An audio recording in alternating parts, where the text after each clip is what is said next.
Bonjour, je suis Eric Babev.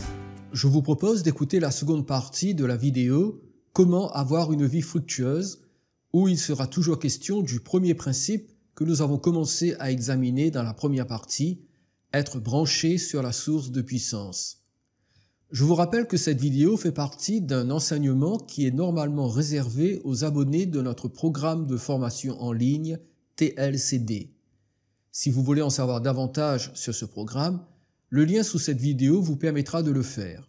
Cliquez dessus et vous serez dirigé vers la page explicative qui se trouve sur notre site Libre Accès Academy.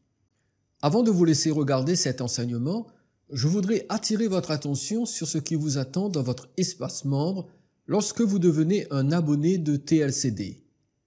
À ce jour, vous y trouverez premièrement 34 vidéos du cycle Éphésiens sur votre identité spirituelle. Il s'agit de notre étude en cours et chaque mois de nouvelles vidéos sont ajoutées. Nous avons déjà abordé 4 des 7 aspects de l'identité spirituelle du chrétien: l'élection, la prédestination, l'adoption et la rédemption. Les 3 dernières feront l'objet des prochaines vidéos jusqu'à la fin de l'année 2020. Deuxièmement, 30 vidéos bonus traitant de sujets divers tels que la Trinité, la présence de Dieu, la vie fructueuse, bibliologie appliquée, etc. Cette collection, tout comme le cycle éphésien, augmente également chaque mois. Troisièmement, 2 vidéos « Priez la parole » qui accompagnent le cycle éphésien. Elles ont pour objectif de traduire en prière ce que vous étudiez. Ainsi, lorsqu'une section de l'épître a été examinée, tout ce qui a été enseigné devient une prière. Bien sûr, ces vidéos augmentent en nombre au fur et à mesure de la progression de notre étude sur l'épître aux Éphésiens. Et enfin, quatrièmement, 11 livres sous format PDF que vous pouvez lire en ligne ou télécharger. Nous mettons de nouveaux livres en ligne lorsque le besoin apparaît. Par exemple, seulement pour le mois de septembre, 2 autres e-books vont être ajoutés dans la section bonus de l'espace membre. Vous voyez donc que l'offre est nettement supérieure au coût demandé pour l'abonnement, car faire fonctionner une telle structure en ligne nécessite des frais réguliers. Et nous n'en sommes qu'au début du cycle éphésien, ce qui implique que ces ressources iront croissantes. Encore une fois, cliquez sur le lien en dessous de cette vidéo pour une explication plus détaillée des conditions d'abonnement. Maintenant, place à l'enseignement du jour. Je vous souhaite une bonne écoute et vous dis à bientôt. Savez-vous que certains croyants, en tout cas c'est ce que j'ai remarqué au fil des ans, certains croyants agissent comme si Jésus c'était pour la conversion, le début de la vie chrétienne. Et qu'ensuite, au bout d'un certain temps, il faut se tourner vers le Saint-Esprit et laisser Jésus aux nouveaux convertis. Un petit peu comme si c'était un passage en classe supérieure. Donc tout d'abord, je fais l'école élémentaire spirituelle, je viens à Jésus, je crois en Jésus, je connais Jésus, je prie Jésus, j'aime Jésus, et puis tout d'un coup, je passe dans une dimension supérieure, et tout d'un coup, Jésus disparaît, et c'est le Saint-Esprit. Le Saint-Esprit, le Saint-Esprit. Je vais vous dire une chose, je ne veux pas vous choquer, mais personnellement, j'ai un problème avec des églises ou des réunions d'églises où on ne parle que du Saint-Esprit, où le nom de Jésus n'est jamais prononcé. Jamais prononcé. Vous avez dit, Eric, tu exagères. Non, je n'exagère pas. Figurez-vous qu'un jour, j'étais dans une église, pendant 15 jours, j'ai assisté aux réunions. Pas une seule fois le nom de Jésus n'a été prononcé. Pas une seule fois en 15 jours. Et Jésus a été clair concernant l'œuvre du Saint-Esprit. Dans Jean, chapitre 16, verset 13, Jésus dit, il ne parlera pas de lui-même. Alors ce verset signifie tout d'abord que le Saint-Esprit ne va pas de son propre chef décider de ce qu'il va dire, parce que le Père et le Fils vont lui indiquer ce qu'il doit dire, mais ce verset peut aussi être pris de cette façon, il ne va pas parler à son sujet à lui. Ce n'est pas de lui dont il va parler de quelqu'un d'autre. De qui va-t-il parler? Jean chapitre 15, verset 26, il rendra témoignage de moi. Il rendra témoignage de moi. Écoutez bien ceci, le Saint-Esprit pointe toujours son doigt vers Jésus. Le Saint-Esprit pointe toujours son doigt vers Jésus, jamais vers lui-même. Jamais. Toujours vers Jésus. Le Saint-Esprit ne se met jamais en avant. Le Saint-Esprit n'attire jamais l'attention sur lui, mais toujours et exclusivement sur Jésus. Voulez-vous connaître une église remplie de l'Esprit? Alors trouvez une église qui honore Jésus, qui aime Jésus, qui adore Jésus, qui s'attache à Jésus et qui élève Jésus. Alors le Saint-Esprit a toute sa place. Le Saint-Esprit ne se met jamais en avant. Le Saint-Esprit ne met jamais un homme en avant. Le Saint-Esprit ne pointe jamais l'attention sur un homme, toujours sur Jésus. Et c'est une des raisons pour lesquelles il n'y a pas de description de la personne du Saint-Esprit dans la Bible. Il apparaît sous des formes symboliques comme la colombe, comme le feu, mais son corps n'est jamais vu. On dépeint la gloire du Fils de l'homme dans les cieux. On dépeint la gloire de l'Ancien des jours assis sur son trône. Mais jamais vous ne verrez dans la Bible une description du Saint-Esprit. Parce que le Saint-Esprit, quelque part, se met en retrait pour toujours glorifier Jésus. Toujours mettre Jésus en avant. Alors même s'il s'agit du fruit de l'Esprit, c'est-à-dire que c'est par la puissance de l'Esprit que le fruit est produit en nous, c'est toujours et seulement à cause de notre communion avec Jésus. Vous voulez avoir une vie fructueuse? Je vous donne le secret des secrets. Tournez vos regards vers Jésus. Apprenez à connaître Jésus. Vous avez un moyen très simple pour connaître Jésus. En fait, vous avez 4 moyens très simples de connaître Jésus. L'évangile selon Matthieu, l'évangile selon Marc, l'évangile selon Luc, l'évangile selon Jean. Lisez, relisez et relisez encore. Et une fois que vous aurez lu 10 fois, relisez encore et encore. Ayez vos yeux sur Jésus. Contemplez-le dans l'évangile. Cherchez-le dans la prière. Cherchez-le dans la communion. Dirigez votre prière vers lui. Dirigez votre adoration vers lui. Dirigez votre affection vers lui. Attachez-vous à lui. Apprenez à le connaître. Et plus vous serez en communion avec Jésus, plus le Saint-Esprit agira en vous. Plus le Saint-Esprit travaillera en vous. Et plus ce trait de caractère, ces attitudes, ces transformations intérieures seront produites en vous parce que vous aurez communié avec Jésus. Est-ce que vous connaissez l'histoire de la souris et de l'éléphant? Non? Vous ne connaissez pas l'histoire de la souris et de l'éléphant? Je me ferai un plaisir de vous la raconter. Un jour, une souris était sur le dos d'un immense éléphant. Lorsque celui-ci traversait un pont au-dessus d'un profond ravin. Et à cause du poids de l'éléphant, eh bien, le pont s'est mis à trembler. Mais ils ont pu aller jusqu'au bout de la traversée. Et une fois de l'autre côté, la souris a dit à l'éléphant, « Waouh, nous avons vraiment fait trembler ce pont, hein ?» Non, sincèrement, vous pensez que la souris y était pour quelque chose dans le tremblement du pont? Qui a fait trembler le pont? C'est l'éléphant. Mais la souris était sur l'éléphant. Voyez-vous, avec Jésus, nous sommes comme une petite souris qui a la force d'un éléphant. Nous sommes comme une toute petite souris, mais ce n'est pas notre force à nous. Ce ne sont pas nos capacités à nous. C'est la force de Christ. C'est la capacité de Christ. Ce n'est pas notre vie à nous.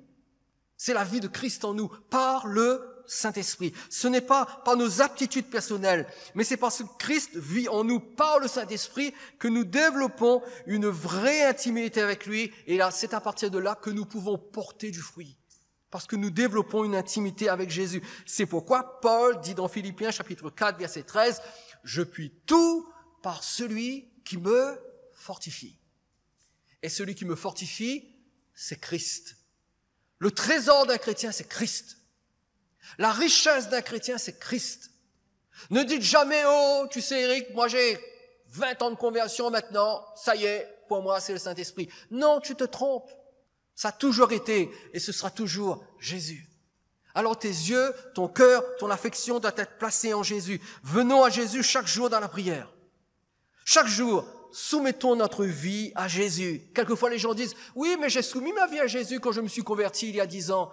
Mais c'est tous les jours qu'il faut soumettre sa vie à Jésus. C'est chaque matin, quand on se réveille, de dire, Seigneur, ma vie t'appartient.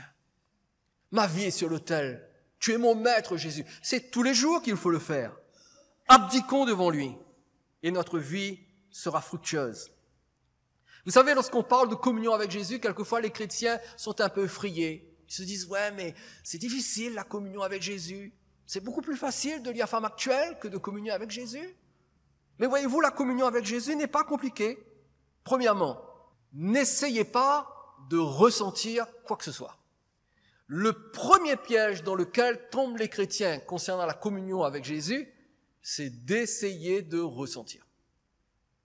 Et lorsqu'ils ne ressentent pas, ils se mettent à douter. Donc, premièrement, n'essayez pas de ressentir quoi que ce soit. Partez du principe qu'il est avec vous.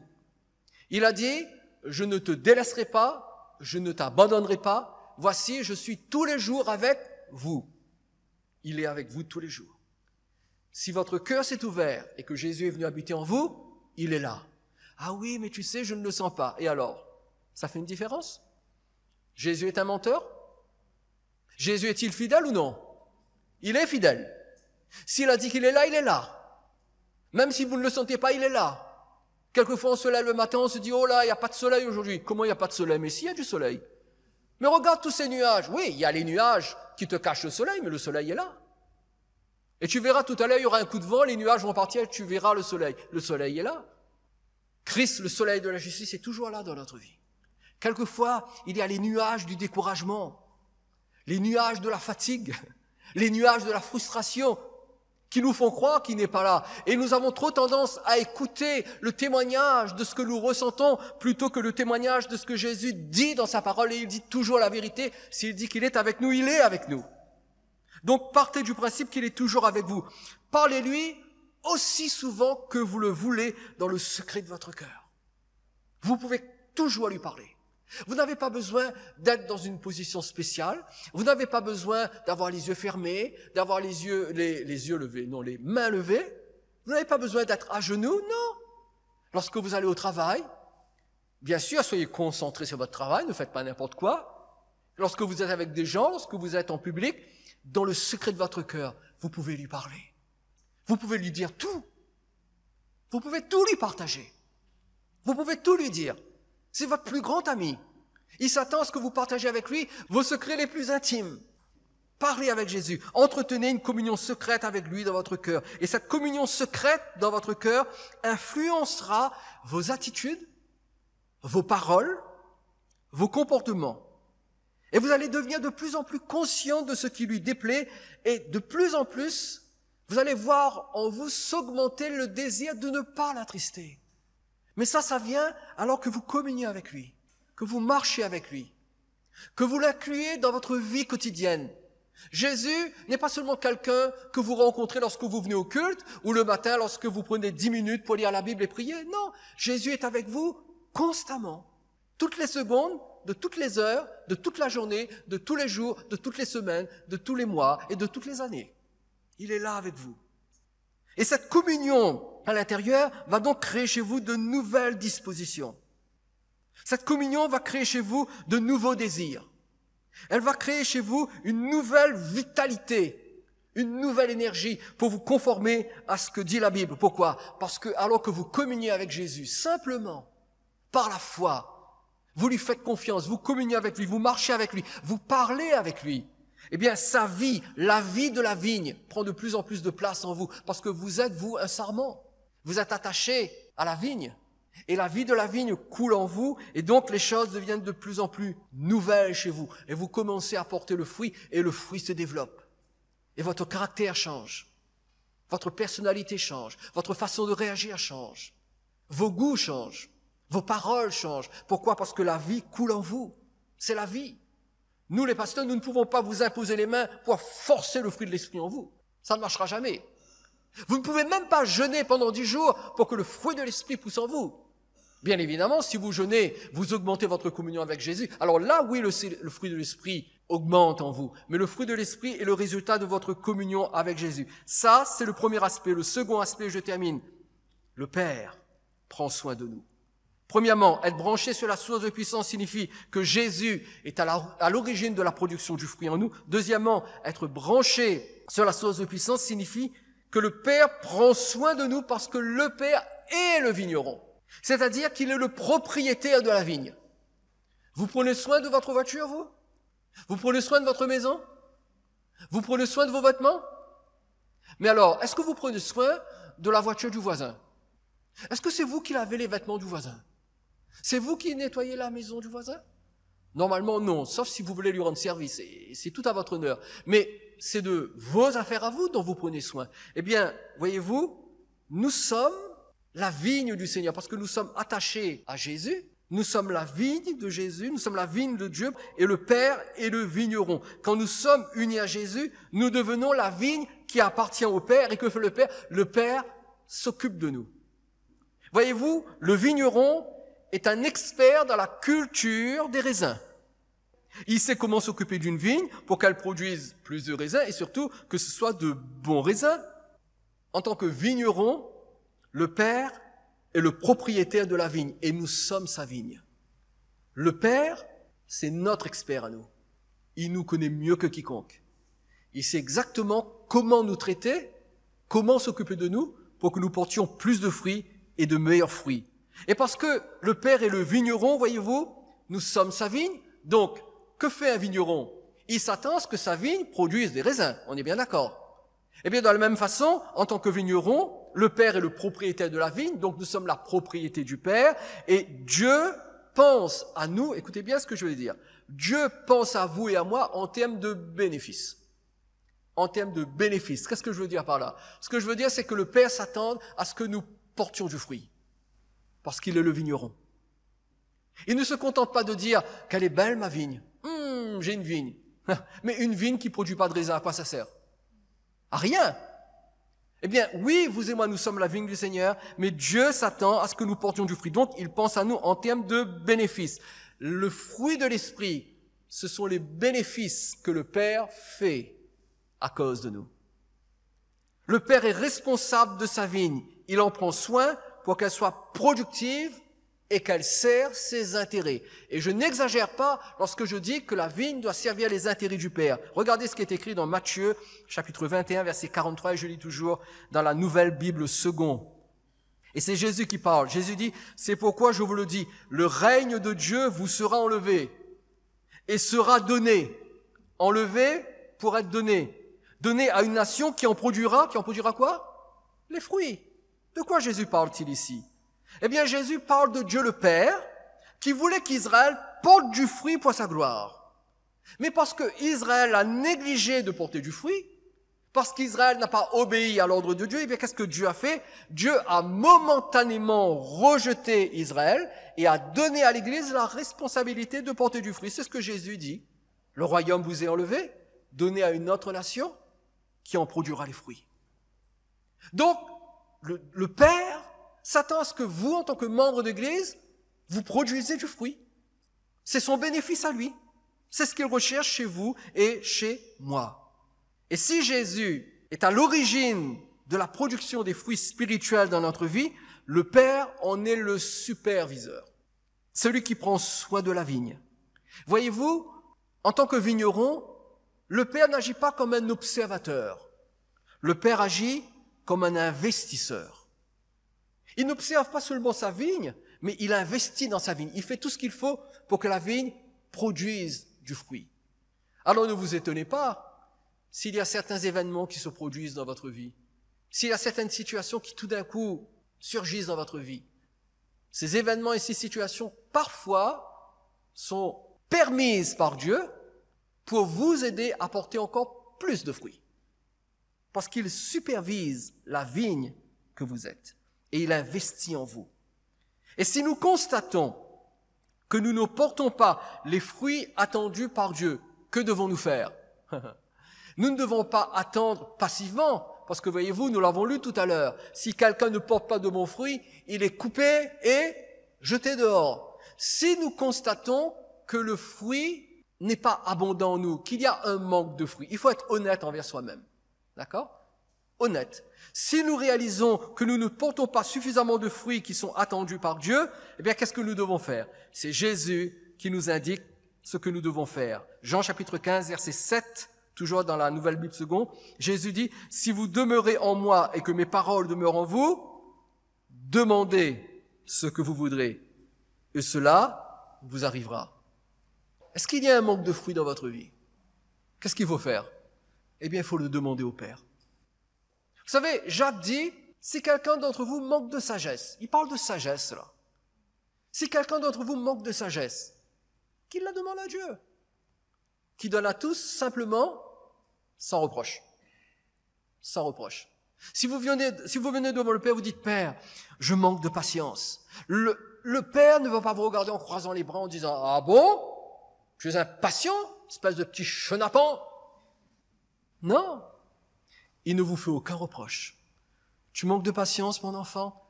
Eh bien, je vais t'aider à en acquérir. Et là, le processus commence. Père, je manque de tempérance. Je manque de maîtrise de moi. Quelquefois, je suis comme Lucky Luke. Je tiens plus vite que mon ombre. J'ai besoin de tempérance. Le Père ne vous fait aucun reproche. Au contraire, il est content parce que vous reconnaissez comment vous êtes. Et vous venez devant lui, comme un enfant vient devant son père, et vous lui demandez de vous aider à porter le fruit de la tempérance. Et c'est valable pour tous les fruits. Que fait le Père? Jésus dit, demandez ce que vous voudrez, et cela vous arrivera.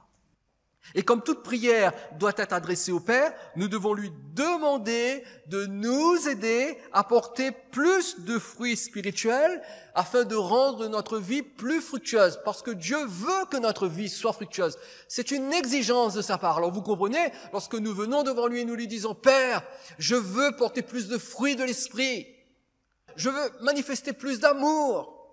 Père, je manque de douceur. J'ai besoin de plus de douceur. J'ai besoin de traiter ma femme avec plus de douceur. J'ai besoin de traiter mon mari avec plus de... J'ai besoin de plus de douceur dans mes rapports avec les autres. Père, je t'en supplie, donne-moi de la douceur. Augmente le fruit de la douceur en moi. Mais le Père est content que vous lui demandiez cela. Et il va vous aider. Je dis bien, il va vous aider. Ça veut dire quoi? Ça veut dire qu'il ne faut pas attendre passivement que ça arrive. Il faut se mettre en action. Mais le Père va vous aider. C'est pour cette raison que Jésus ajoute, et ce sera mon dernier verset. Jean chapitre 15, verset 8. Jésus dit, « Mon Père est glorifié en ceci, que vous portiez beaucoup de fruits et que vous soyez mes disciples. » Je ne sais pas si vous l'avez remarqué, mais le verset 8 vient juste après le verset 7. Dans le verset 7, Jésus dit, « Demandez ». Et dans le verset 8, il dit, « C'est ainsi que vous porterez beaucoup de fruits et que mon Père sera glorifié. » Donc, premièrement, Jésus est à l'origine de la production des fruits. Donc, je dois chercher la communion avec lui. Je dois m'attacher à lui. Je dois mieux le connaître et je dois approfondir ma relation avec lui. Deuxièmement, le Père prend soin de moi. Il veut m'aider.